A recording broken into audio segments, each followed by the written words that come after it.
Hello, my brothers. Today being Mother's Day in the US, it feels like a good time to talk about how we homos can tend to have a complicated relationship with our mothers. This morning in Lifted Healing, which is the men's healing group that I'm currently leading, we were working on inner boy stuff. And in that conversation came up the relationship with our mothers.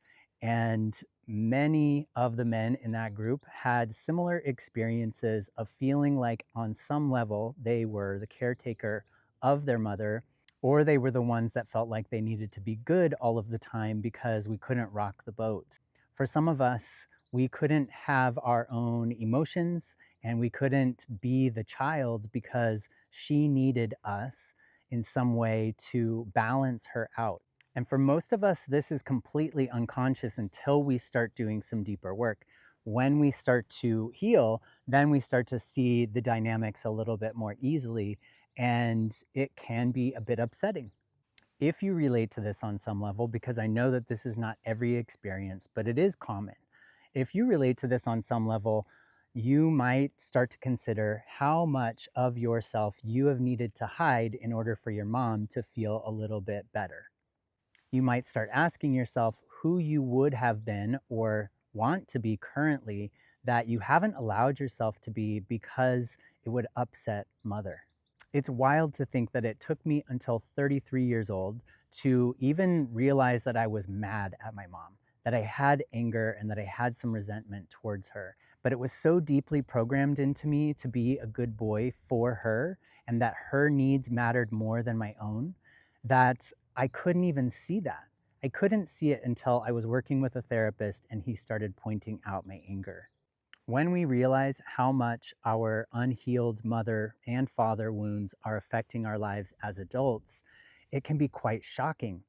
It can be quite shocking to realize that you've made it through a large portion of adulthood while still holding the burden of the child self.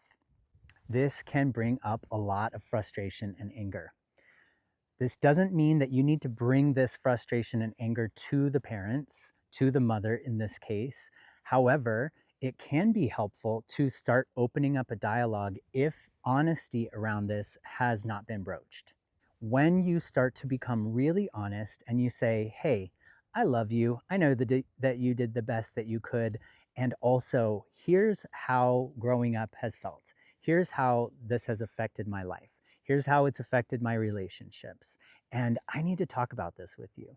A lot of times, what we will do is hide from this truth because it's too painful to see.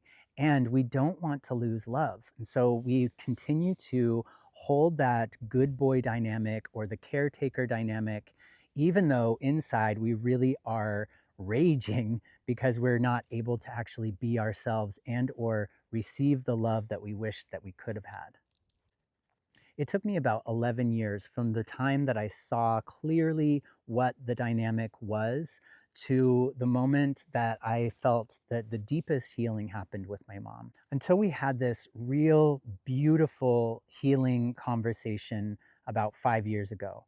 And I expressed to her how I felt when I came out and her response to how I came out, which we had never talked about before. And I was starting to feel like maybe it wasn't that bad. Maybe I'm just making things up because I was 16, it was a long time ago. But when I expressed how I really felt and how that period of time of coming out and still living at home, how all of that affected me and how my childhood affected me, and she heard it. She finally heard it. And she validated what I was feeling, that she wanted to change me, that I was broken, and that she cared more about how other people perceived her and me than she cared about my feelings.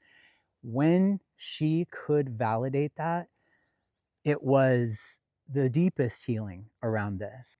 And the reason that I'm sharing it here is because I want you, A, to know that it's possible and to not give up if it's been years that you're sorting through this with your mom or by yourself.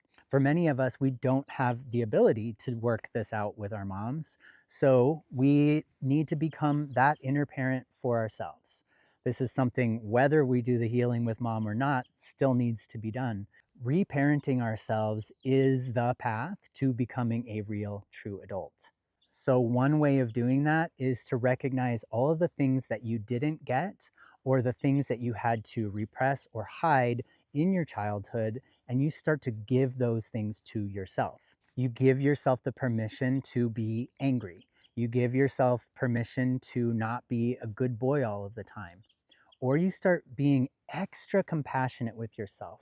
You take on the energy of the most ideal mother archetype and you start to give that to yourself. It can feel strange at first because we're used to wanting that from someone else, but the medicine is to start giving that to ourselves. What would the ideal mother do in this moment? Would she talk to you with sternness, or would she stop and sit and listen and be compassionate? That's how you remother yourself.